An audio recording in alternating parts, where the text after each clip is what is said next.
पूरी दुनिया में अगर किसी भी बीमारी से आज सबसे ज्यादा डेथ होती है तो वो है हार्ट अटैक। जी हाँ दोस्तों, जितनी भी टोटल डेथ होती है उसमें से 25 से 30% डेथ सिर्फ और सिर्फ हार्ट अटैक से होती है, यानी कि हर 4 में से एक डेथ हार्ट अटैक से। सबसे अफसोस की बात यह है कि हार्ट अटैक से जितनी भी डेथ होती है उसमें से 50% से ज्यादा डेथ जो होती है उन लोगों की उम्र 50 साल से कम होती है, और 25% यानी 25% से ज्यादा जितनी डेथ होती है उनकी उम्र 40 साल से कम होती है। और ये हमारे देश भारत के लिए सबसे शर्मनाक है कि पूरे वर्ल्ड में जितने भी हार्ट पेशेंट हैं उसके 60% हार्ट पेशेंट सिर्फ और सिर्फ हमारे देश में है।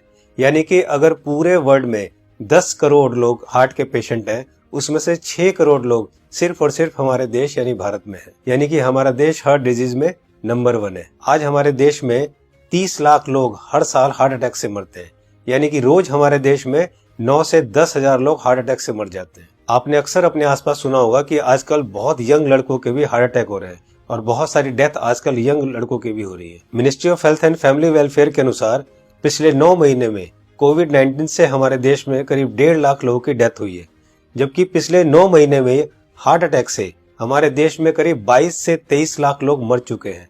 लेकिन इसकी जानकारी आपको नहीं होगी, लेकिन कोविड-19 से अगर 1.5 लाख लोगों की भी मौत हुई है तो पूरा देश हिला हुआ है। पिछले कुछ ही महीनों में मशहूर क्रिकेटर कपिल देव, जिनकी एज सिर्फ 61 ईयर्स है और जो हमेशा खेलते हैं, दौड़ते हैं, भागते हैं, अच्छी डाइट लेते हैं, उनको हार्ट अटैक हुआ। उसके बाद मशहूर कोरियोग्राफर डांसर रेमो डिसूजा, जिनकी उम्र सिर्फ 46 ईयर है और वो बहुत अच्छे डांसर हैं, हमेशा जिम, प्रैक्टिस, दौड़ना, भागना, डांस करना, उसके बावजूद उनको हार्ट अटैक हुआ। उसके बाद हमारे देश के मशहूर क्रिकेटर सौरव गांगुली, जिनकी एज सिर्फ 48 ईयर है, जो कि इतने अच्छे क्रिकेटर हैं, हमेशा दौड़ते, भागते, जिम करते, और उसके बावजूद उनको भी हार्ट अटैक हुआ। दोस्तों, हमारे देश में जितने भी लोग हार्ट अटैक से मरते हैं उनमें अक्सर लोग हॉस्पिटल तक भी नहीं पहुंच पाते। तो